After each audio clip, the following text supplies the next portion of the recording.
Well, it was very enjoyable evening yesterday. Thank you all for, we just feel right at home. I sent Mary and Chuck a message this morning and said that we're just getting to know everyone, and we feel like we're home.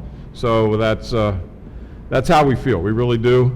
And watching those things, I don't really like what happened all that during COVID, but there were some good things that came out of it. And one of the things is what they do. I don't know how they do it, but where they all sang together, it was a nice thing.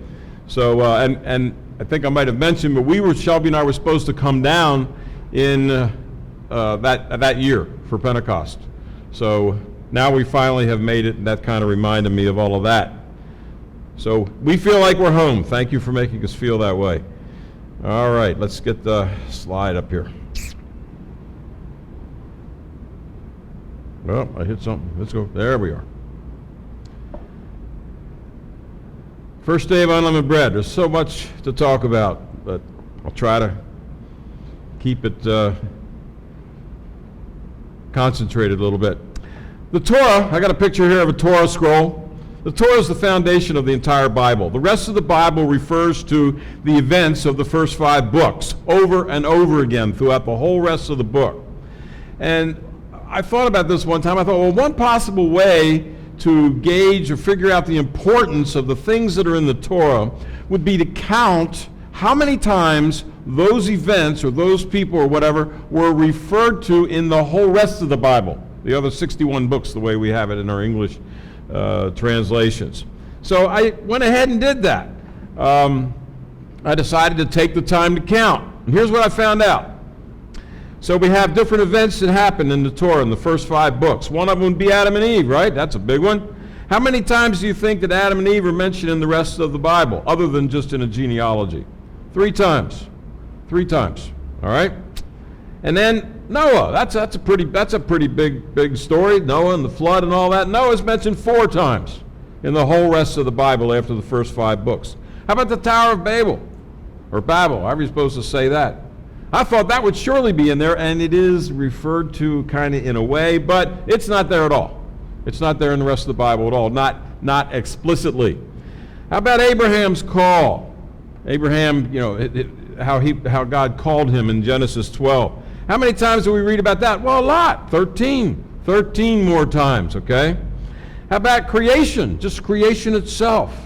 Well, it's in the Psalms. It's there. It's mentioned 22 times, approximately. It's hard to count that. It depends on allusions. So here you got 3 and 4. What's that? 7 and 13 is 20, and 22 would make 42 times. These we got 5 events here that are mentioned a total of, what did I just say? I forgot now. 42 times. 42 times. And notice some are not mentioned much at all. Creation is mentioned 22 times. How many times do you think the Exodus is mentioned?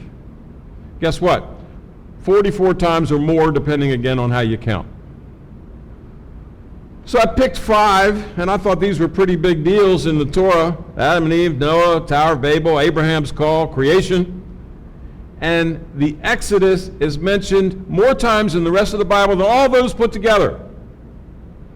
Now, I don't know about you, but that tells me that the Exodus must be important. And, of course, we celebrate that. We think about that at this particular time. We focus on the Exodus and the Exodus and the events that preceded it, the events that followed it. Mentioned twice as often as creation, more than all the other ones put together. So the Exodus is an amazing thing, and it was important to the other authors of the biblical books. And the Exodus, first of all, it's a prime focus of the rest of the Bible. So it's worth talking about. It gets its own festival, right? Here we are. Exodus gets a festival. It has explanatory and inspirational power that has lasted for thousands of years. People refer to this in writing and speaking and whatever, and they've been doing it for thousands of years. It's got that power. The story has power with it. Why? Why is that? Well, we could give lots and lots of sermons. I'm just going to quickly summarize. Can you think of any positive Exodus themes? For instance, oppression. What's a positive theme here? All right, so we have oppression. What does it turn into? in the book of Exodus? Why is this an inspirational thing? Yeah, they're delivered from their oppression, right? They say. So you got that. You have they're slaves. What's the positive outcome of the slavery? Freedom. All right. So we've got all these themes. They're beautiful themes. You have despair. The Israelites are despairing, but God gives them what? Hope. And there's a lot of words you could use there. Yes. They have obstacles they have to face. They have all kinds of obstacles, and that's a problem. But as they face these obstacles, just like we heard in the sermonette, they found victory over those obstacles, or they were able to surmount their obstacles. So there were victories. These are all positive messages. They had false gods of Egypt. They had thousands or whatever. There was a God for everything. And of course, the Exodus shows that what? One true God is more powerful than all those gods put together. So that's a message. We have the hardship of Israel as slaves, and that turns into opportunity for them as they leave. You have all these positive themes, and they're beautiful and they're inspiring.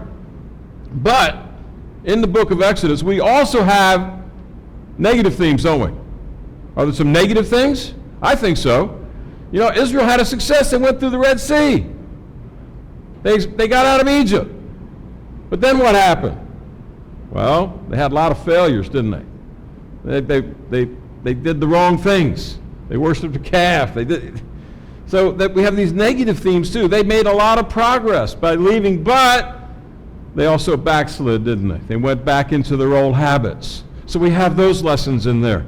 The Israelites danced, all right? They got through the Red Sea, and Miriam and the ladies, they're singing and dancing and celebrating. So they were appreciative. They were very thankful. But then it didn't take too long before what? Very unthankful, ingrateful. It didn't take long at all. They praised God. They were happy for what happened. But eventually they were disloyal to God. Really didn't take long at all. They rejoiced when they got through the Red Sea. But after they were done rejoicing, they started what? Complaining. Yeah, you've got it. You know the story.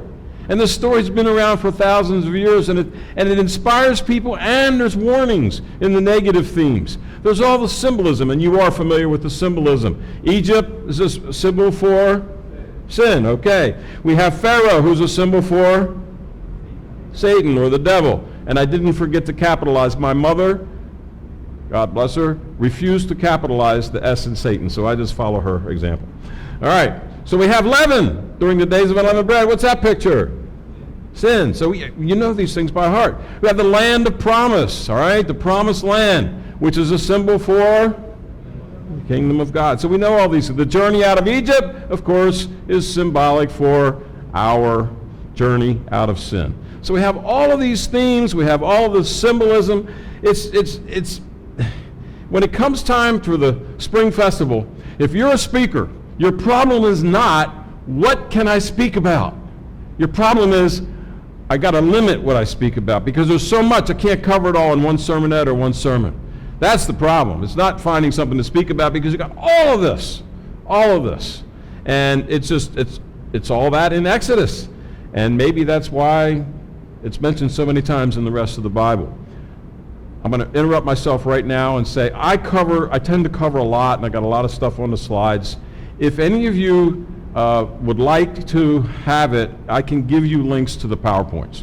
And you can have it. You can't hear what I'm saying on the PowerPoints, but the PowerPoints do have my notes in them. And you're welcome to have them, so all you need to do is give me your email address, and I'll give you a link to where you can access any of the messages I'm giving here. I forgot to tell you that right away. So if you miss something, you want to pay more attention and not take so many notes, that's fine. You can have the PowerPoint. Let's read the first some verses from the first part of the book of Exodus. And these are things we'll probably cover several times during the feast. Moses and Aaron came to Pharaoh, and thus says the Lord, this is what he said, let my people go that they may celebrate a feast to me in the wilderness. But Pharaoh said, who's the Lord, that I should obey him, obey his voice to let Israel go? I don't know him. And besides, I'm not going to let Israel go. And they said, well, the God of the Hebrews has met with us. Please, let us go 3 days' journey into the wilderness that we may sacrifice to the Lord our God. Otherwise, he will fall upon us with pestilence or with the sword. So that's just one. By the way, hello to all of you I won't mention by name because I'm probably some more tuned in, but I'll try to stay in the camera most of the time. All right, Exodus chapter 8, verses 1 and verse 20. The Lord said to Moses, "Go to Pharaoh and say to him, 'Thus says the Lord, let my people go that they may serve me.'" Now, the Lord said, we get to verse 20 here, to Moses, "Rise early in the morning, present yourself before Pharaoh as he comes out of the water, and say to him, 'Thus says to the Lord, let my people go that they may serve me.'" All right? Let's look at a couple of more verses. Exodus 8. Pharaoh calls for Moses and Aaron. He said, "Go, sacrifice, go. I'm going to let you go. Go sacrifice to your God within the land." Within the land. But Moses said, "That's not right to do so. For if we sacrifice to the Lord our God, which is an abomination to the Egyptians, to these animals and so forth, the Egyptians, right where they can see us, they're going to stone us. We must go 3 days' journey into the wilderness and sacrifice to the Lord our God as he commands us." Well, let me ask you before I do that. What do all these verses have in common? Maybe they got a lot of things in common, but let's just try to, I'm in front of another camera here. What do these verses have in common? Serve God. Serve God. What else? Is there something combined with that? Yes. Let my people go. Hmm? Let my people go. All right, so what are we combining here? Two thoughts. They have to do what? They have to leave? Is that what you said? They got to leave. Thank you. They got to leave in order to serve God. All right, so that's what we have. And I could have turned to Exodus 9, verses 1 and 13, and Exodus 10, verse 3, where this is an exact quote for every time. "Let my people go that they may serve me." That was what it was all about. Not serve Pharaoh, but serve Yahweh. Serve God, the God of the patriarchs. So that's what they have in common. That's at least one thing they have in common. I think it's an important thing. To properly serve God according to God's instructions, they had to leave Egypt. It wasn't just about being freed from slavery, it's the way it's written, it's telling us that in order to serve God properly, they had to leave. They had to leave. So it mattered where they were. It mattered where they were. They couldn't do it. Moses said, no, we can't do it in the land. We have to go 3 days' journey. Eventually they're out altogether, not just 3 days' journey. It mattered where they were. Guess what? If it mattered where they were, what do you think? Huh? Matters where we are. That's something we can learn from these holy days. If it mattered where Israel was, and it's all there for us, for our example, if it mattered where Israel was so that they could serve God, it matters where you are in order to serve God. It matters where I am in order to serve God. So let's take a closer look at that. If you like titles, or if you have to write the church report to send in to Chuck and Barry, the title is "To Serve God, One Must Leave Egypt." And Chuck knows, I already sent him the PowerPoints, but I'm not changing them, afterward, but he's got links too. So here's the sermon title: "To serve God, one must leave Egypt." But you know what? It happens in two distinct ways when you think about it. You leave Egypt in more than one way. Anybody want to guess that before I put it up there? Mentally and physically. All right, you guys are way ahead of me. All right, they did leave Egypt physically, but they also had to leave spiritually. And we'll talk about that, how well they did.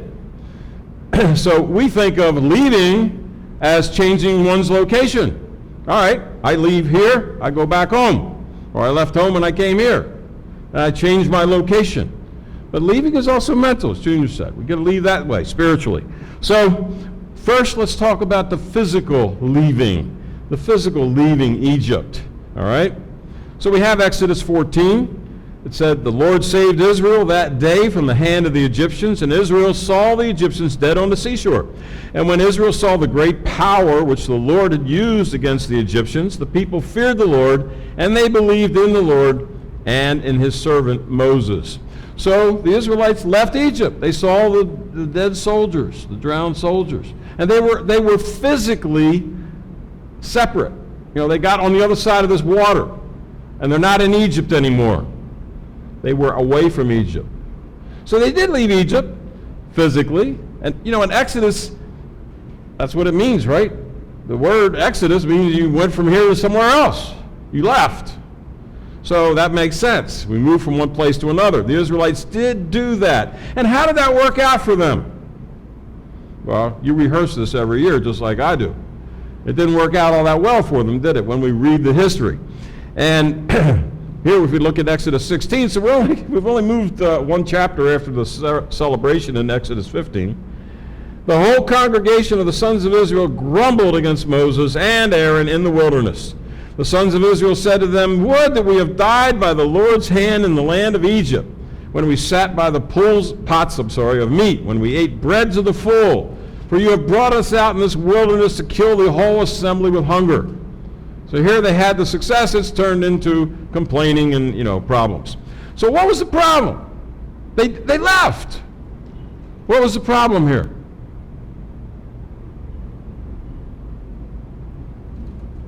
Problem's here, right? Their bodies were out of Egypt.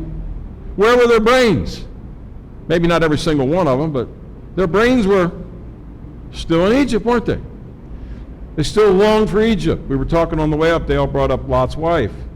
And, Lot's wife longed for where she was. He longed for Sodom.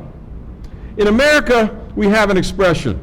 I don't know if you've heard this one. One of them is you can take the boy out of the country, but you can't take the country out of the boy. You ever heard that? Maybe you've never heard that expression. So I grew up in the country. I'm not really a country boy, though. But you have a pastor who happens to be a country boy. So I'm going to talk about him. Can you picture Chuck? He's not from where I come from, because I grew up near Baltimore. He's from Tennessee. He talks differently than I do. He's a country boy, right? And he does country things. And that's the meaning of this expression. And when Chuck comes down here, he still talks the same way. He's still a country boy. And he's a country boy if he visits the city.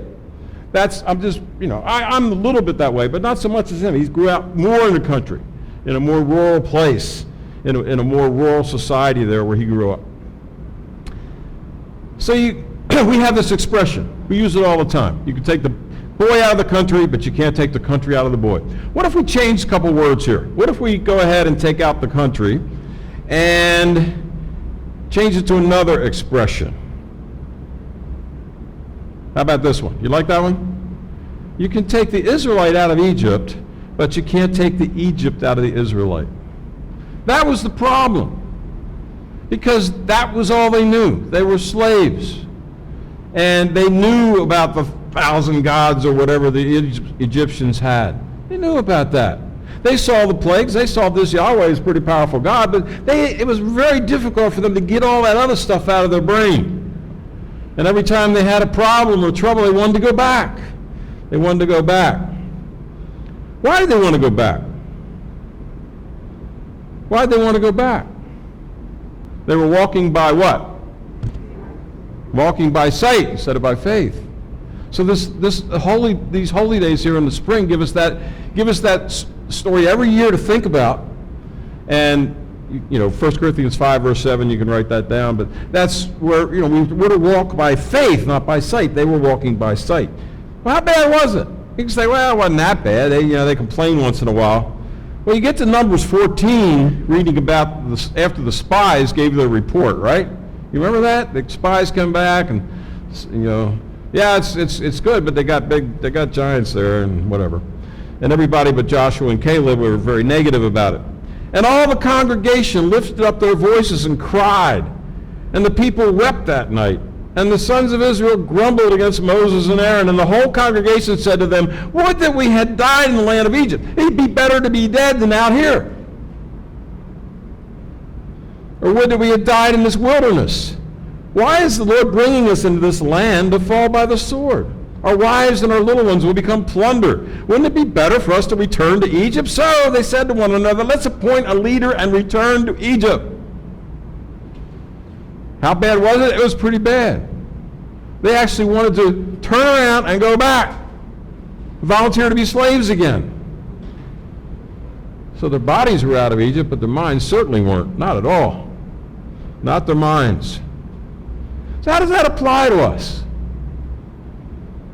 How does that apply to you? apply to me?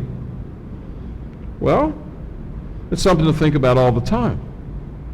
Because, well, I'll talk about it more. We live in Egypt, right? Look at these scriptures. How does this apply to us? And I'm gonna have 4 scriptures here. And I want you to think about how they relate to each other. All right? Let's look at this one. Revelation 18:4. You know this one. I heard another voice from heaven saying, "Come out of her, my people, so that you will not participate in her sins and not receive of her plagues." All right, here's the second one. I had these in a different order before, but I'll do it this way. Therefore, 2 Corinthians chapter 6 and verse 17, therefore come out from their midst and be separate, says the Lord. Do not touch what is unclean, and I will welcome you. And that's, basically quoting out of the what we call the Old Testament. So there's 2. Let's look at a third one. We read this at Passover, John 17. Jesus said, I'm no longer in the world, and yet they are in the world. I don't ask you to take them out of the world, but to keep them from the evil one. They are not of the world, even as I'm not of the world. All right?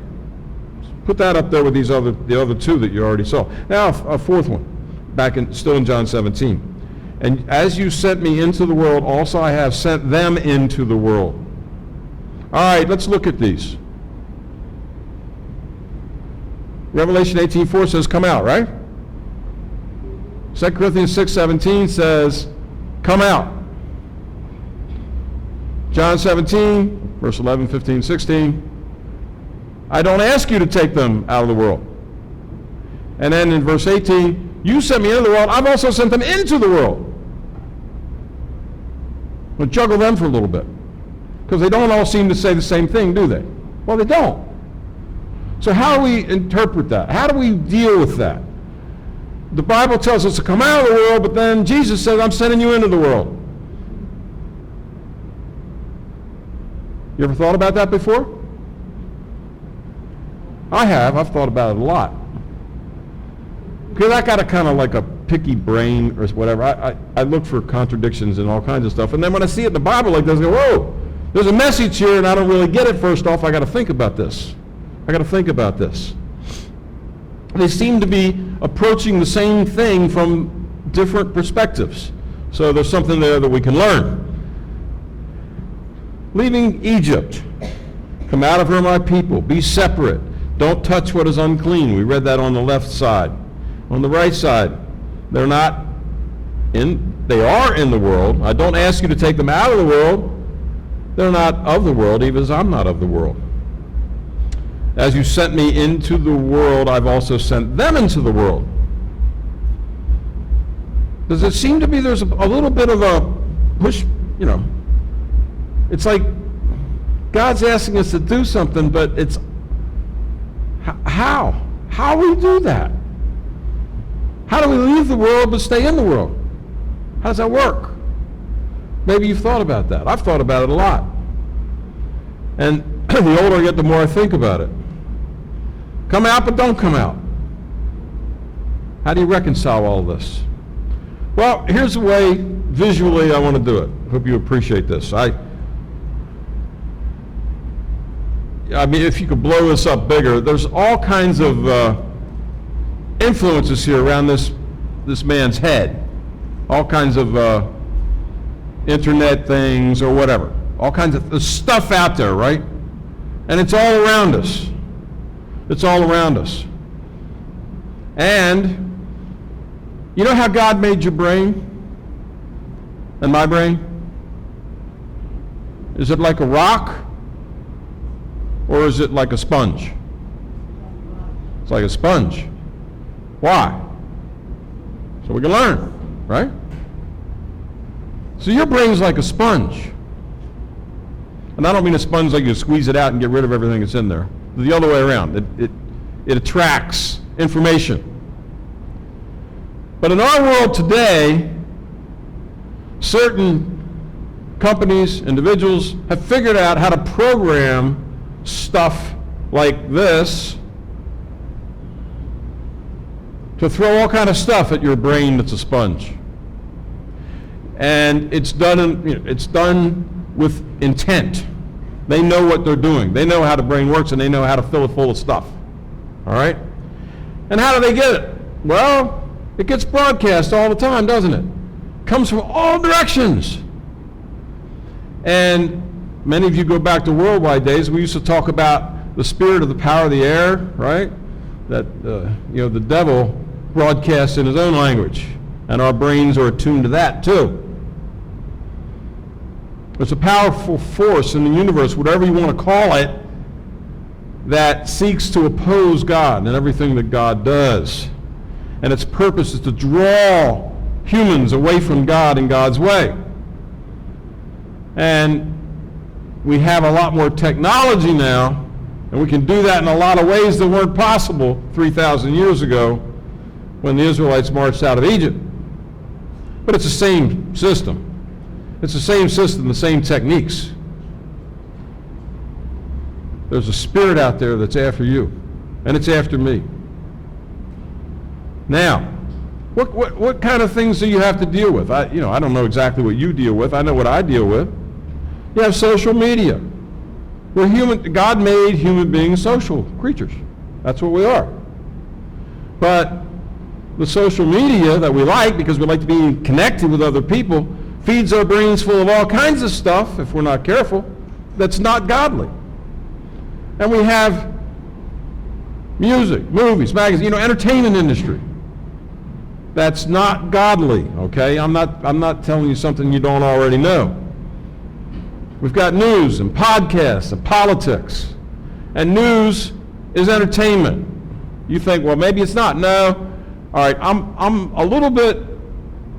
almost 68. I'll be 68 the day we leave. So that's not that old. But when I was in college, John Chancellor, who had worked for NBC News and also ABC News for years, so this is in the mid-70s, mid-1970s. John Chancellor came to the campus of my college, my university, as part of a series of talks. And it was about news and in the news industry. And he said back in the 70s, news is entertainment. It's entertainment. It's not really the news anymore. Now, if it was that bad in the 70s that one of their own was saying, hey, it's just there to make money and sell ads, how bad is it now? Well, if you're aware, it is. It's terrible. So don't think, well, I just listen to the news. That's good. I'm not saying don't listen to the news, but realize that it's entertainment. And it's also designed to get into our brains things that are ungodly. So are the podcasts, and all this stuff. Sports. I love sports. I always did. I don't have time for it too much anymore. But sports on television. When I was a kid, you only had 3 stations in where I live. Actually, we had 4 because we were near another metropolitan area. So you didn't have much. By the time I have a child, and we're trying to police what he's watching on television, then you had ESPN. It was the only sports station, ESPN. But you could watch all kinds of weird sports. And I said, all right, you can watch, if you want to watch ESPN, you can watch. So he's watching, I don't know, riding animals, doing things, whatever. It, didn't have much like the popular sports, not like football or what you call football and what we call football and all that stuff. No, they had, I don't even remember the thing. It was weird things. But he watched it. And now, of course, you have who knows how many stations that are just for sports all day. But sports and entertainment, they're feeding ungodly things into our brains. All right? How about our friends and our coworkers, even our relatives? Sometimes they're feeding the wrong, that's another, you have all these things, all these broadcasting, all these ideas that are constantly bombarding your brain. So that no matter where your body is, your brain is tuned into these things. What do I have there? Government, educators. All right? You have all kinds of things. You have people that are just after money. I have a business, right? Some of you have businesses. And so there's always somebody trying to sell you something, or tell you need something. So they're after your money. What's trending? Sometimes it's just what everybody's thinking about today, which tomorrow will be old news. But it seems urgent right now. Because why? Because they have to fill the news stations with news 24 hours a day, 7 days a week. So they got to make a big deal out of things, or else they run out of something to say. So I'm not picking on all these people. I'm not saying they're bad people. I'm just saying the system is designed to fill your brain and fill my brain full of a lot of ungodly things. And that's just the way it is. And the Bible calls it Egypt, all right? It calls it some other things too. It calls it Babylon. There's all kinds of synonyms for the world that we live in. It's the beast power coming up out of the seas, all right? That's the world we live in. People are cut off. They're cut off. God's only calling them a small group now. All right, that's a different subject. What do you need? Well, you need something like that. You need a shield. You need a barrier to keep those things out of your brain. Now, this is physical. I could say, well, you could say this isn't really physical, but I say it is. We'll talk about spiritual in a minute. This is physical stuff because you decide what to allow in your brain. You decide. All right? I decide what to allow in my brain. And I have control over that. Sometimes I don't control it very well, but I do have control. I can decide what I'm going to listen to and what I'm not going to listen to. I can decide what I'm going to watch and what I'm not going to watch. But you're going to feel like you're always carrying this shield around. But in a way, we have to. Because even if we leave, the Israelites left, but they still had all these thoughts. They still had all those thoughts. Just like Lot's wife had those thoughts, and she wanted to turn back. And if this broadcasting coming aimed at you and aimed at me, if it can get to the sponge and get in there, it affects the way you think. It affects what you do. It affects the choices you make. It affects the things you say. Because it all comes out of here. Or you could say your heart or whatever, however it all works. All right? So we need a shield. We need some kind of a barrier. We need to wear a helmet.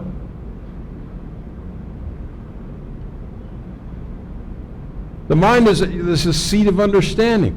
We need to be able to control what we can control. Proverbs 4. This is 4 verses here, 23 to 20, or 5, 23 to 27. More than all that, breaking into a thought, more than all you guard your mind, for it's the source of life. Put crooked speech away from you, and there's lots of crooked speech out there. I don't know how bad it is here, but it's bad where I come from. Keep devious talk far from you. Let your eyes look forward, your gaze be straight. Survey the course you take, and all your ways will prosper. Do not swerve to the right or the left. Keep your feet from evil. This is Proverbs, written over 2,000 years ago. Probably 2,500 years ago, 2,600, whatever. These Proverbs, the world hasn't changed. It didn't just get evil yesterday. It didn't just get evil when the last government was elected into power. It's been evil ever since when? When did the world become evil? In the garden. In Genesis. We said, Adam and Eve, on our behalf, said, no thank you, God. We'll decide for ourselves. And it's been bad ever since. Been bad ever since. Nothing new. But more than all you guard your mind. That's what it's telling us, because we don't want to end up like Egypt. So sometimes we have to see no evil, we have to hear no evil. We're going to walk around with a helmet and ear muffs and eye patches. Figuratively, though, that's what we have to do, because we're living in the world. God has decided not to take us out of the world, but to leave us there as an example, as a good example. He doesn't want us to leave, fly me to the moon or something. He doesn't want us to do that. Doesn't want you to be a hermit. We need to control what we can control. So yes, we are in the world. God doesn't intend that we leave the world. Jesus didn't tell the disciples to leave. I want you to get as far away as you can, go over the Atlantic, come over here to our part of the world where there weren't too many people. I don't want you to do that. No, they were sent to the Jews and then finally the Gentiles in the Roman Empire and all around. So we're not in the world. We are in the world, and we're actually sent to others in the world to reach them. All right, to build a church, as we heard the sermonette. You can't do that if there's nobody around. But, we're supposed to be in the world, but not what? Of the world. You know that. I know that. It's a lot easier to say it than it is to do it, though, isn't it? It's a lot easier. So therefore, we need to limit and control what we can, what information, bad information, attitudes that we allow to influence. Sometimes it's not even bad information. It's just the attitude that it's given with. It's hate. The spirit of hate is murder, right? We were talking about that the other night. You know, the Bible's clear about these things. But the world is in bad shape, and it's not because it's so evil now and it was good yesterday. No, it wasn't good yesterday either. It can get worse, and it is getting worse, but it's always been evil from the beginning.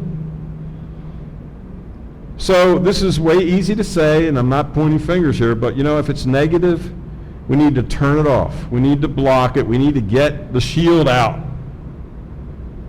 and try to keep it away from our minds. Because we're in the world, but we're not to be of the world. Ephesians 6 and verse 12 says, our struggle's not against flesh and blood. So I had that list there, and it's all kinds of things, entertainment, it's all these influences we can have. But I'm not picking on the people, because that's not really where our battle is.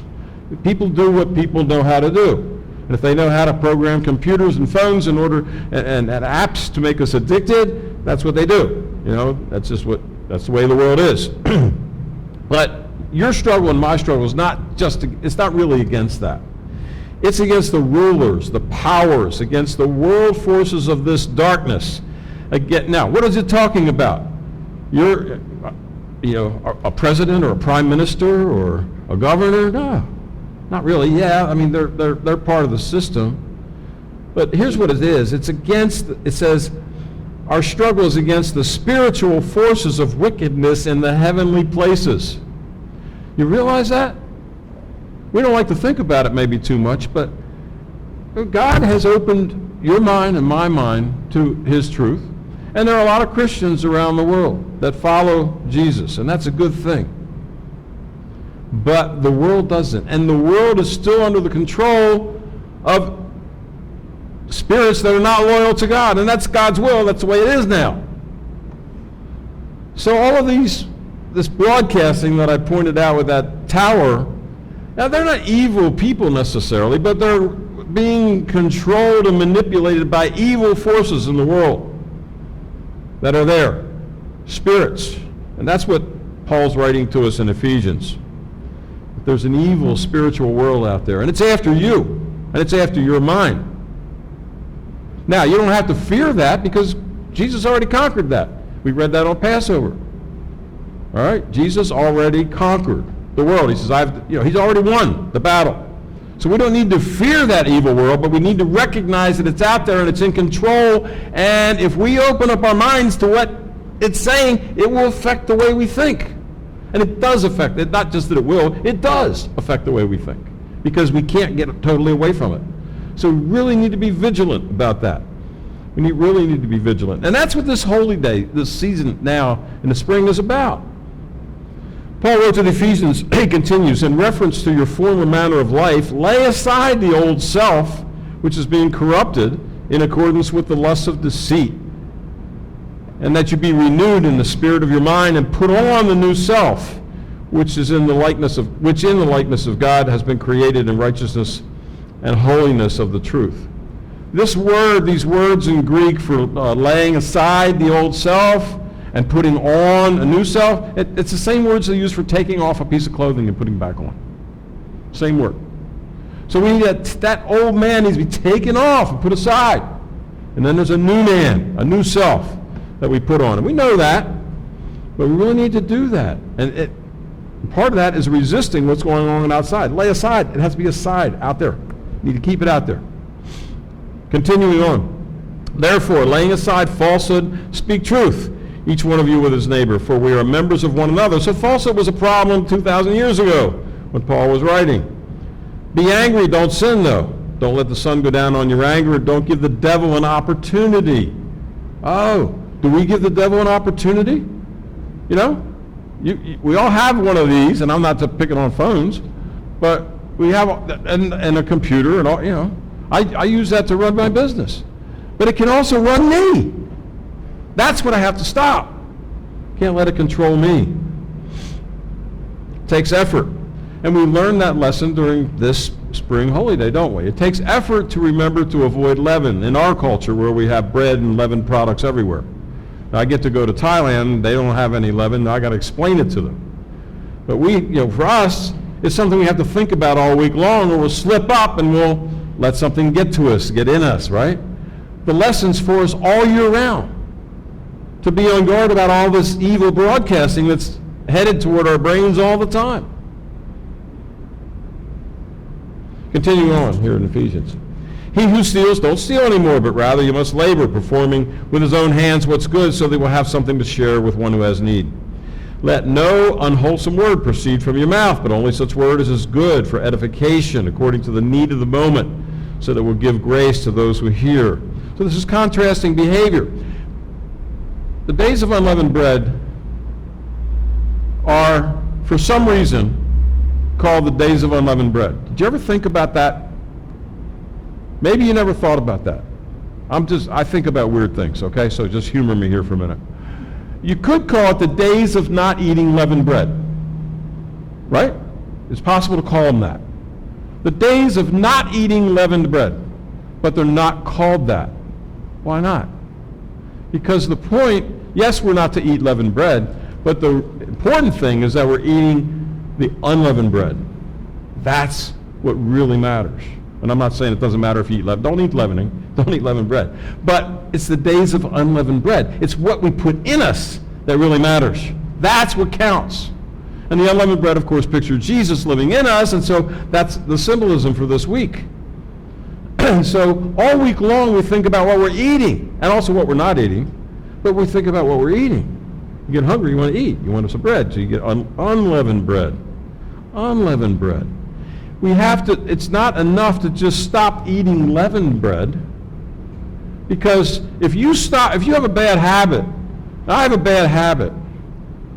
What's true about bad habits? If you stop a bad habit, you say, I want to stop whatever, you know. I don't want to pick a bad habit because I make a fool of myself maybe. I picked the wrong one. I didn't think about this. But if you have a bad habit and you want to get rid of it, how do you get rid of a bad habit? Huh? Replace it with a good habit.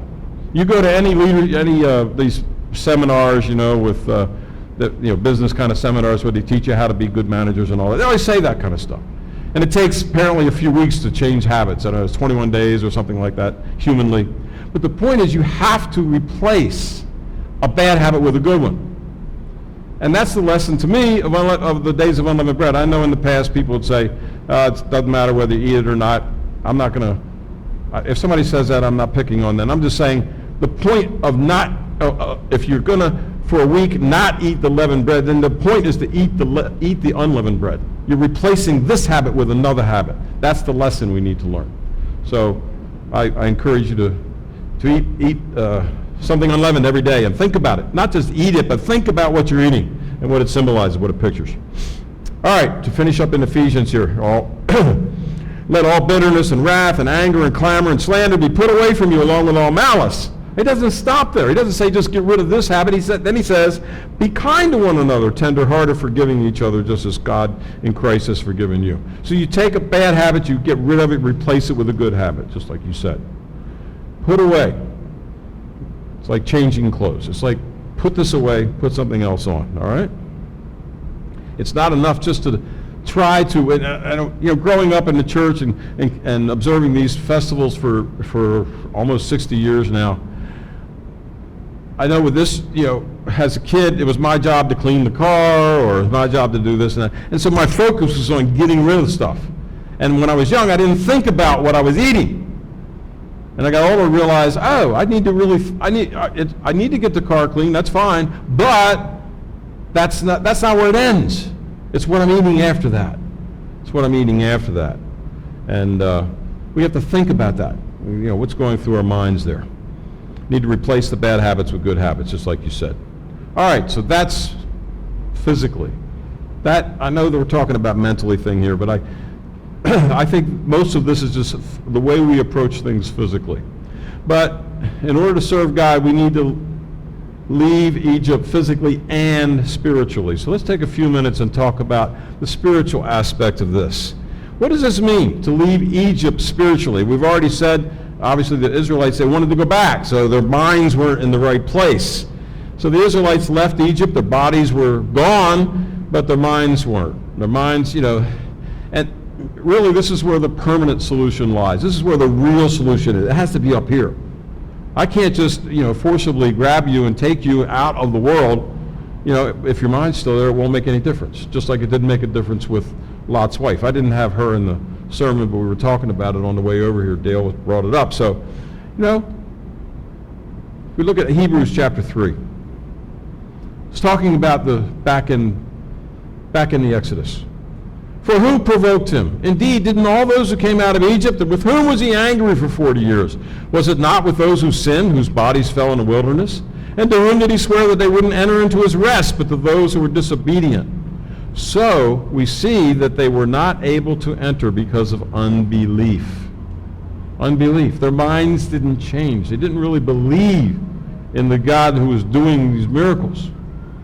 Their minds didn't change. And so that generation wasn't allowed into the promised land. Let's continue here. Hebrews 3, verse 8.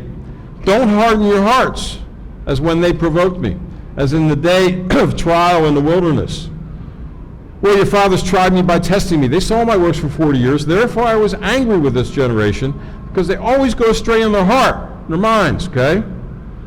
And they didn't know my ways. And I swore in my wrath they won't enter into my rest. So they had the same hearts they had when they were back in Egypt. And we know that. Their location had changed, but not their hearts. So it's one thing to be obedient. It's another thing to want to be obedient. Does that make sense? Part of my personality is that I can differentiate between things, put things in categories. So growing up as a kid, I could figure out what was wrong and what was right, or my parents told me what was wrong and what was right, and I could do the right thing. Does that mean my heart was always in it because I was so good at figuring out what was right and what was wrong? No, not necessarily. I could have just been doing what was right to just avoid trouble, or not doing what was wrong to avoid trouble. But how about my heart? See, the problem with people like me is that I look at somebody who maybe did something wrong. How could they do that? But they might have a better heart than mine. I just happen to be better at discerning the difference and trying to stay out of trouble. That doesn't make me righteous. So what does this have to do with us today? You can have an employee who I've had lots of employees in my life, and the best ones are ones that didn't always agree with me, but they had a heart to understand what we did as a company and what we ought to be doing and how we ought to be behaving. And I had other people that could just walk the line, but they weren't really thinking like an owner, thinking like me. Same with students, same with any of us. It needs to be in our hearts, all right? It needs to be in our hearts, and that's what we picture, again, by eating the unleavened bread for this week, picturing Jesus in us, which changes us from the inside, so that we're not like Lot's wife longing to go back. We're like the Israelites longing to go back. Romans chapter 6.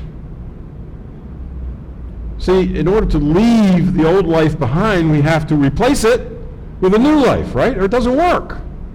It's just like a habit. Don't you know, Paul writes to the Romans, that all of us have been baptized into Christ Jesus, that we've been baptized into Christ Jesus, have been baptized into his death? Ooh. I mean, that's a whole other sermon. I have one on that. This is a verse that I have struggled with my whole life. Like, what's it mean to be baptized into Jesus' death? But I'm starting to understand it. Therefore, we've been buried with him through baptism into death, So that as Christ was raised from the dead through the glory of the Father, we too might walk in newness of life. So the old man has to die. We understand that. And that's why we've been buried with him in baptism unto death. The old man has to die.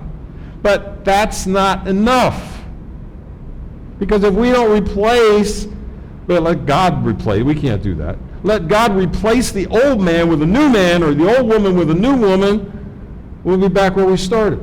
Because the old habits will creep in. Remember that time that Jesus cast out the demons, right? And you know, it's like cast them out, and Jesus says, you know, if you empty, you know, a bunch more will come in. You got to replace the bad with something good. So being baptized into Jesus' death means we have to replace that with a new life. It's a whole different subject, but we'll talk about it just a little bit before we wrap up here. Continuing in Romans, for if we have become united with him in the likeness of his death, then certainly we shall also be in the likeness of his resurrection. And we're going to talk about that more during the week. Just as a heads up. When was Jesus resurrected? During which festival? This one. This one. So we'll talk about that later. Our old self was crucified with him in order that our body of sin might be done away, so that we would no longer be slaves to sin. So some people call this life that we're in now the resurrection life, or the resurrected life. You know, the old self was crucified. The new self is a resurrection life, all right? Because Jesus was resurrected. And we get a new life, a new approach on life, because Jesus lives in us. We discontinue certain behaviors, but it's more than that. It's inside. It's inside of us. I'm going to read through something here in Romans, and we'll go to Colossians.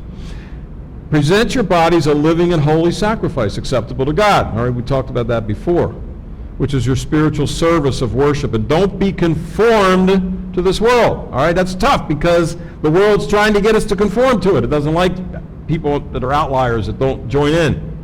And we know that. Be transformed by the renewing of your mind so that you may prove what is the will of God is, and that which is good and acceptable and perfect. So it's a transformation. All right, I got a picture of a caterpillar, a chrysalis, and then a monarch butterfly. And you know, we've watched that. We had them at our house.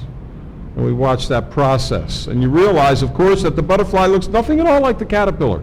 And the word is metamorpho, right? And that's in the Bible for transformation. This is a transformation. The end result looks nothing like the beginning. And guess what? You and I are to be transformed. And the word's metamorpho, and it means that in the end, it should be nothing like the beginning. Very totally different. And that's the Christian life, isn't it? We'll read in Colossians here, a few verses. You know, the old man's dead. Therefore, if you've been raised up with Christ, keep seeking things above where Christ is, seated at the right hand of God, as we heard in the opening prayer. Set your mind on the things above, not in the things which are on the earth, for you have died and your life is hidden with Christ in God. When Christ, who is our life, is revealed, then you also be revealed with him in glory. So there's this new life in us.